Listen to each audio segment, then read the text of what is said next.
Okay. So validation. Let's start with the prompt. Let's say we want to prompt the user for a zip code. Please nothing. Enter. Zip code. Zip code, one word? It's 2 words. 2 words? It could be 3 words. Okay, I can code, but I cannot spell. All right, if we're going to get a zip code, we need a place to put it. What data type would we use for zip code? String. Why a string? Or int. Are you just throwing stuff out here? Yeah, I'm just throwing it Are in. you sure you don't want to use a bool or something? No, string is good. There be letters of zip code? No. But when you're taking in input that needs to be validated, you're always going to take it in as a string. And the only time you would use an int or a float or something like that is if you need to do math with that number. Like a zip code is made of numerical characters, but you're never going to, add or do any kind of math with the zip code. Same thing with a phone number. It's made of numbers, but we're not doing any mathematical operations with it, so we'll call it a string.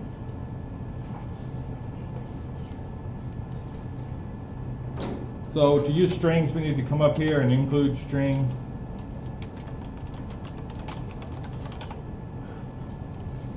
Then we can make a string. I'll just call it zip. And normally we would just say cn zip.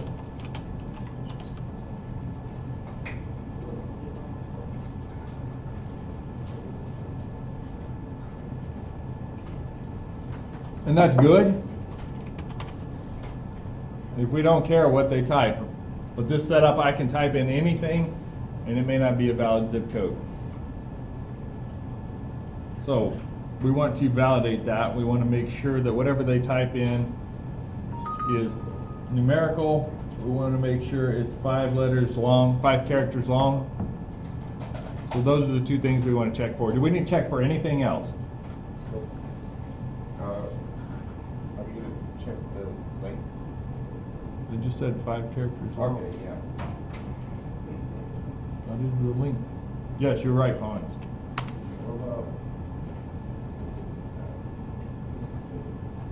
Okay, so let's check what do we want to check first, length or character type? Length. 2 for length. Length you should already know how to do. We would say if zip dot length equals what? 5? What do we do? What do we do if it is 5? Let's go to the next level. Should we do not 5? It's not 5. That's wrong. This.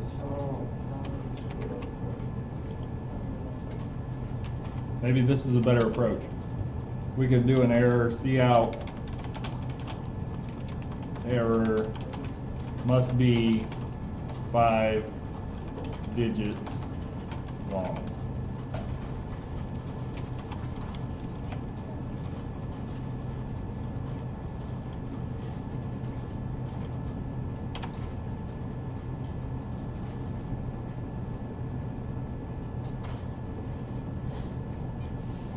Okay, that gives the error message, but how do I reprompt them to enter this again? I want to put it while. We'll put it in a loop. Yeah. Normally, you can use a while loop, but normally, if something's going to run at least once, like this question here, we'll use a do loop. It's a great candidate for the do loop. and then while what? We need some condition variable. So I will come up here where I made my string, and I will make a bool, and we'll just call it valid, and we'll assume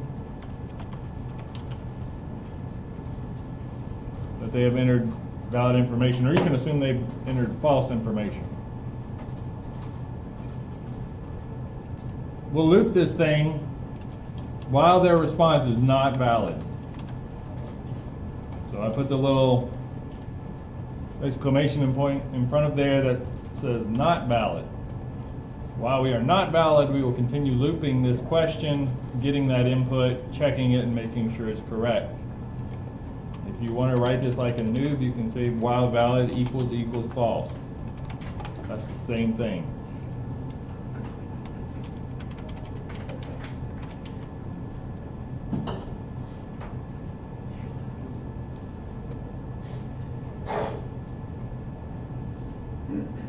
Okay, so let's test this out and make sure this works. Enter a zip code. If I put in a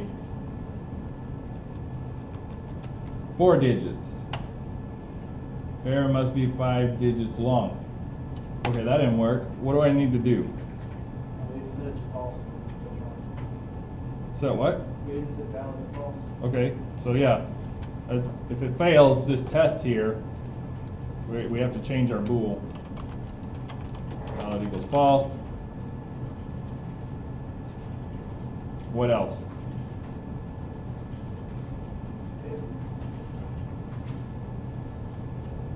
Can you see another problem? I didn't see it for the you need to retype the Oh, you gotta put it. We got that. It will loop now. This is going to be false. So this will loop, and we'll get the prompt again, and we'll get to enter the information again. But do you see another problem? Make sure it's the number. Oh, we'll get to that. Right now we're just checking the length. Let's step through it. I do enter a zip code. Let's say I do put in 5 numbers. Is this true or false?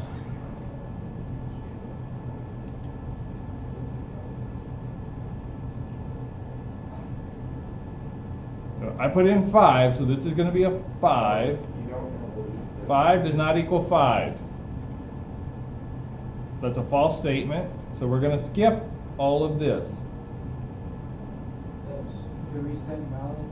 We're going to reset valid, okay? Otherwise it will loop again. Where do we reset valid? Right under the Right where? No. Above it or at the very top? Very top is where I would do it. Where you do it is important. If you do it after the if statement, then your validation will not work. We have to reassume the valid is going to be true. Now we could, no we can't. This has to be declared up here, or otherwise our while loop cannot see it. So this looks redundant, but we have to do it that way. All right, now let's test it. So if I put in 4 characters, I should have put in 4 numbers. It says must be 5 long. Let's put in 6. Must be 5 long. Put in 5. We're good.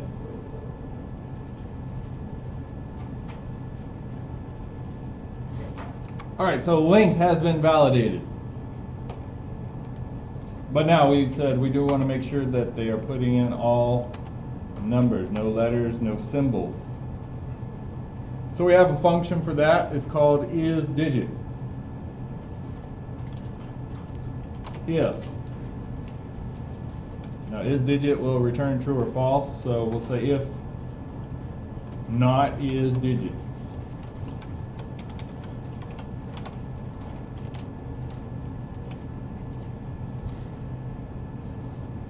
Because we want it to be a digit. So we flip the logic here by putting that on there. Now we have a small problem, is we're checking a string of 5 characters.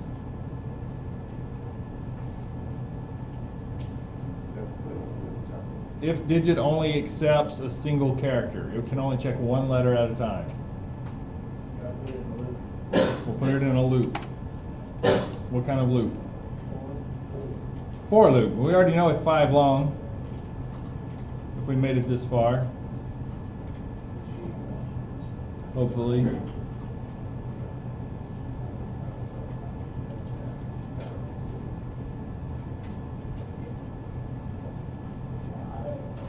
Are we gonna write? We could write a break statement here, but we can also do a continue. Would it not be better just to nest the if statement?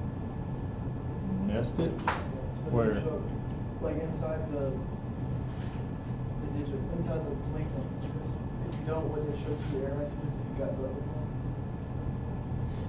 I don't know that that would be a bad thing. I was asking. I think you could do that. I don't know if you want to do that. You can restart the loop though. Do you remember how to restart a loop? Let's say we do get this error message. We want to just stop right there. Let's start over. How do we do that? It's not return. Return is for functions. Oh, right. Break would break us out of the loop and bring us down here. We don't use it very often.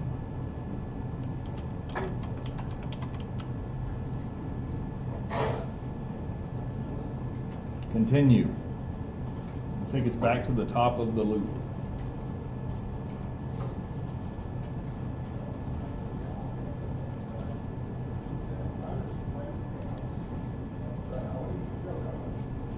Alright, now we do need to use a for loop. We already know this guy is 5 characters long, so for int I equals 0, I less than 5, I plus plus, we'll check every character and make sure every single one of them is a digit.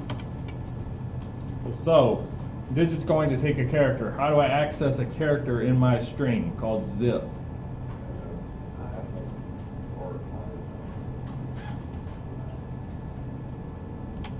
A string is what is a string?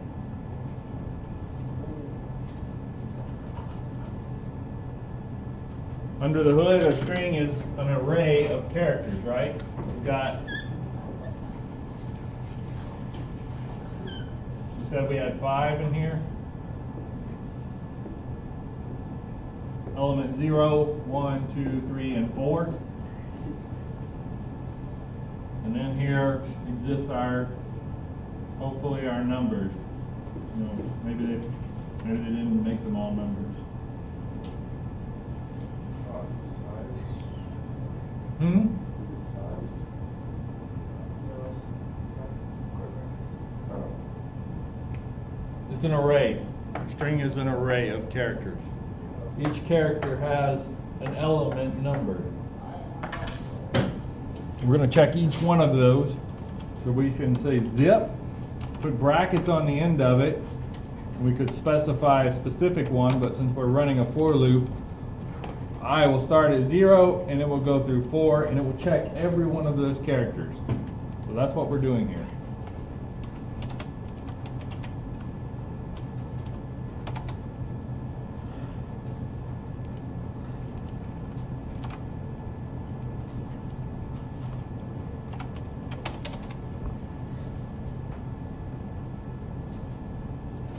Alright, now if one of these guys does turn out to be something that is not a digit, we can do an error there. Cout error must be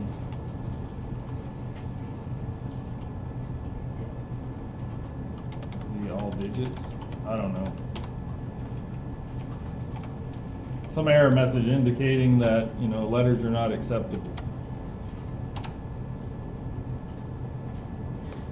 No letters, no symbols, you know, no dollar signs or question marks or anything like that is allowed. And what else do we do in this if statement? Set valid to false. Set valid to false. Continue is not really necessary unless we follow it up with further validation checks. So let's test drive this.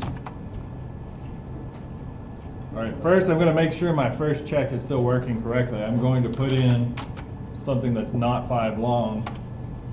Must be 5 digits long. So we never even hit the second check. because our continue statement brought us back to the top. We'll check it again. All right, that's working. So let's put in 5 characters, but I'm going to put, like I did on the board, I'm going to put an F in there. What the? I did that. Okay, so I've got an F in there. I'm hoping that this will flag, yes, must be all digits. We cleared our first check. It doesn't say anything about how long it is, but it does say, you know, it must be all digits. We can put a question mark in there. It must be all digits. If we do all digits, that works just fine. What if you were to do one that is just like letters? If you do with more than one letter, it shows the message more than once. Yeah, 'cause that's what mine did. Oh, I didn't test that.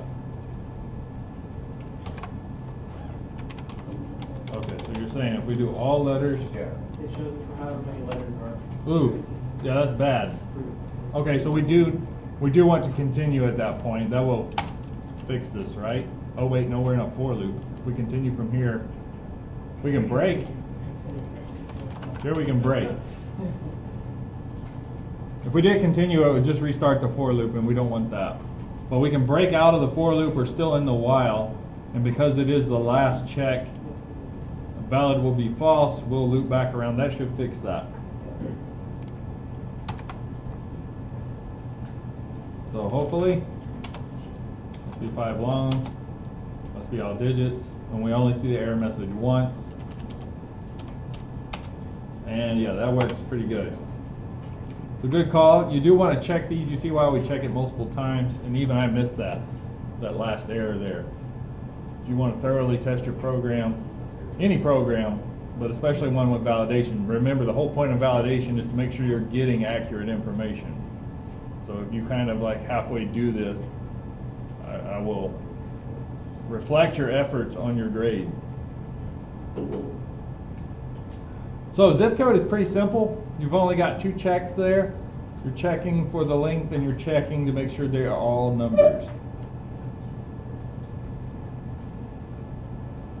What if you're checking for an email address?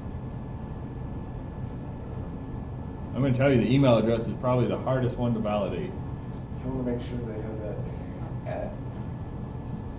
So we would have to check and see if there's an @ symbol. Yeah. Or if it's got like Gmail or Yahoo. I wouldn't check domain names unless you want specific domain names, because there's too many out there. So would it be like this where it's a certain length? Would it have to be a certain length or just the at symbol? Or like a period in it? So. You have to think about it. Like, there's no length limit, but you don't want, you know, if I type in, you know, @ is that a valid email address? No. There needs to be something over here, there needs to be something over here, and there needs to be something over here. That could be a valid email address.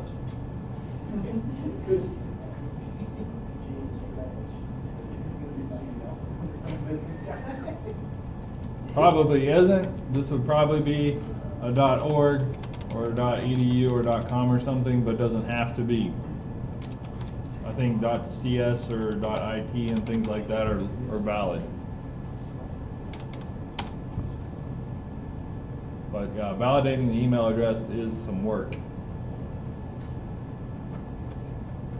But you should know how to do it. Remember, you can access every character in the string with array brackets. Let's just tell you something about the order. You know, this should not be a valid email address. Actually, that could be valid, huh? That can't be valid.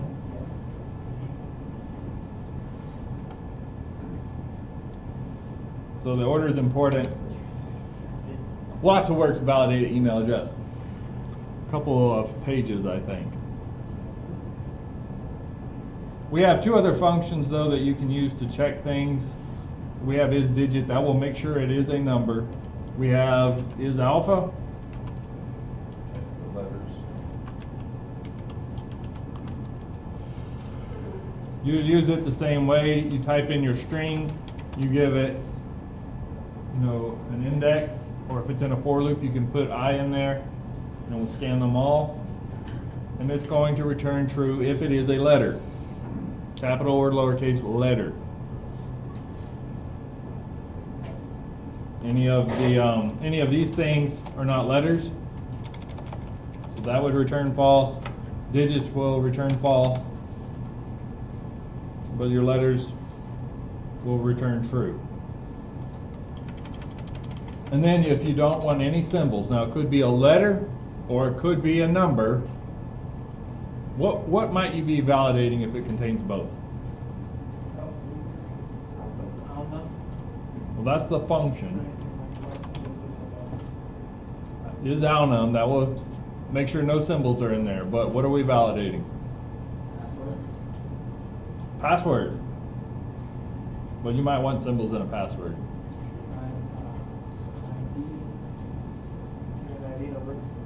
Maybe an ID number, maybe a physical address. Discord alias. Discord alias. Discord alias. That has symbols. Hashtag. Oh, I forgot that. Yeah. A mailing address probably doesn't have symbols. It's probably going to be, 3000 Campus Drive or something like that. Well, what if you want a space? You want to make sure there's a space in there. How would you check that? Oh, that's. We did this, I think this. Is space? What? No.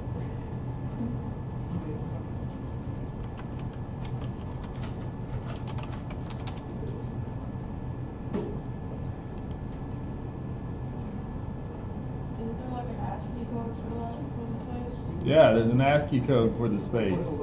Yeah. What's the ASCII code for space?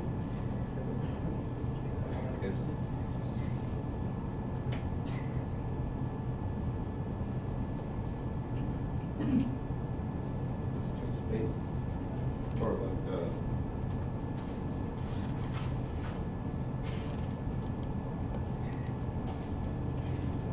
I'm trying to find a good ASCII chart.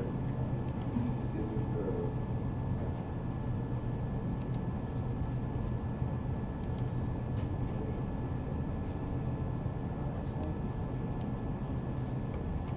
So look at this.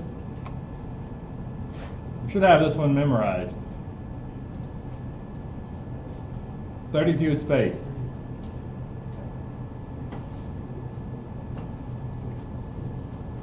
$65 is capital A. I have that one memorized. That's where capitals start. And then 97 is where lowercase start. And you've got a few symbols in there. So like if you're scanning a range, if you were writing the isAlpha function or something like that, you would have to scan from 65 to 90, and then you scan again from 97 down to whatever, 122. Make sure that the character has that numeric value. How would you check though? We know that space is 32. Armed with that information, how do we validate someone has entered a space here? Let's say we're checking zip, we want to make sure there is a space. What would we do?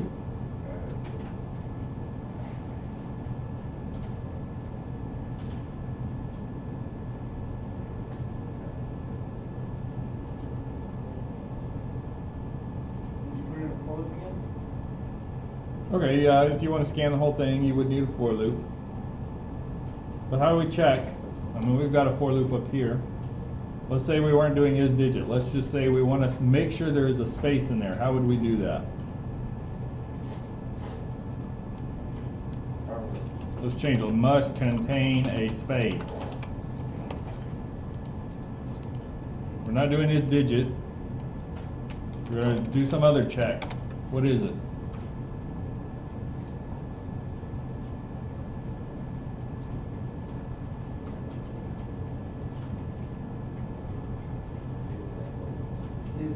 basic? Hmm? Oh, is async, is that? Is it ASCII? ASCII? That's what I meant. That's what I meant. Every character is ASCII. No.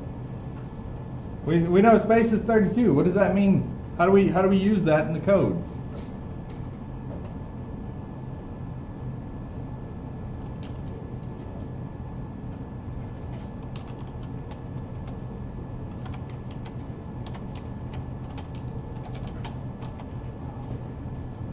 Can I do that? See, every character, your computer only understands numbers. All right? This rock only understands ones and zeros. Combinations of ones and zeros are other numbers in binary. You can ask it, is that letter a 32? Is that character a 32? That's effectively asking, is this a space?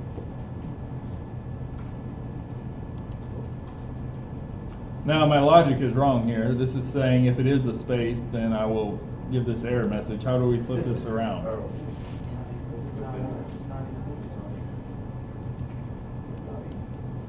Not equal 32.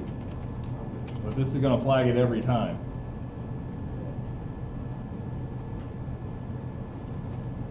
If the first one is not a space, this will throw that error.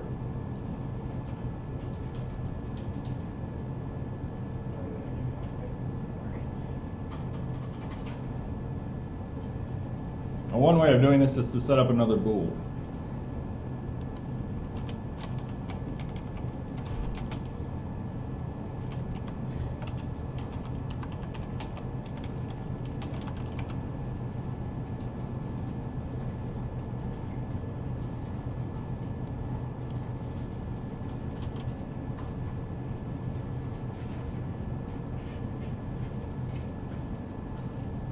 Actually, we'll set it to true. We'll check all of them if we'll get rid of this thing. Get rid of this break.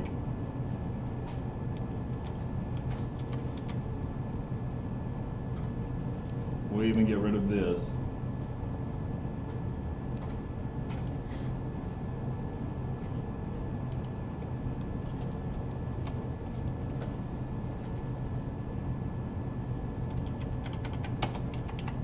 So if we scan through the whole thing, and we do find a space,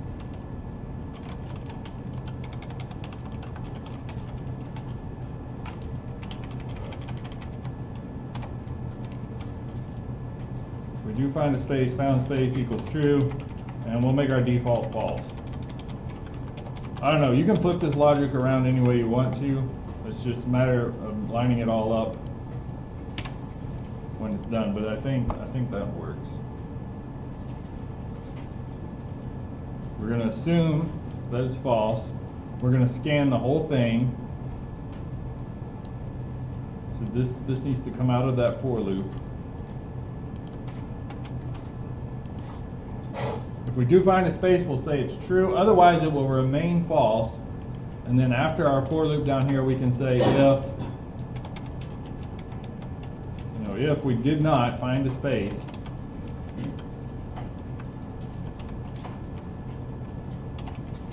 we'll give that error message.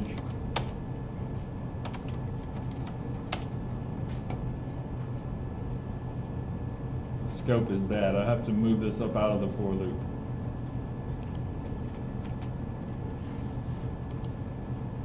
So this has to happen before the for loop. We'll scan the whole thing looking for a space. If we found a space, good. If not, it will flag this. We'll say error must contain a space. Valid equals false. And that'll be it, I think. Let's test it. So if I don't put in a space, must contain a space, it loops. 1 1 space 1 1. Enter. Must be 5 digits long. So I didn't count my space as a digit.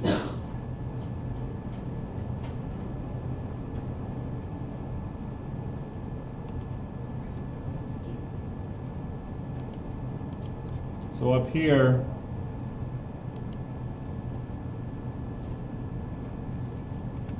how do I fix this?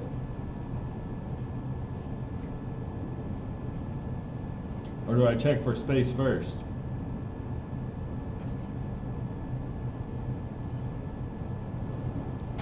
I'm going to check for space first. I'm going to move this if statement down.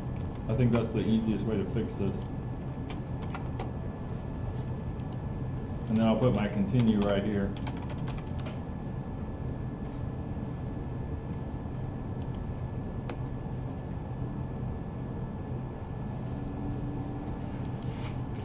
Enter zip code 11 space 11.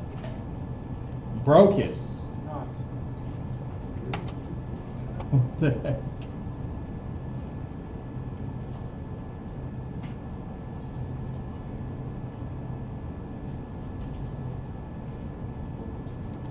Because I'm using CN.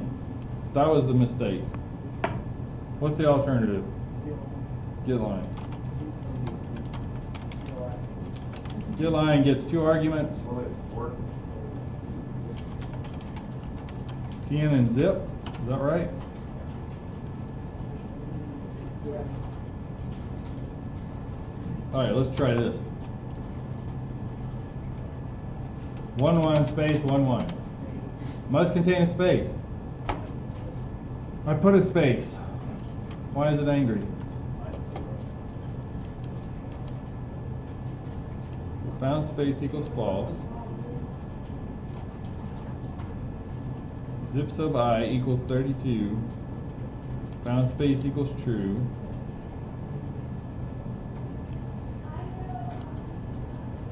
See, this should have been set to true right here. That's because you haven't done any before. Test for sure. Rather than assign for sure. Oh, yeah, we are. For test. Oh, why did I do that? That was dumb. Alright, good eye. Okay. Yes, that works. And then, if I don't, must contain a space. So it works.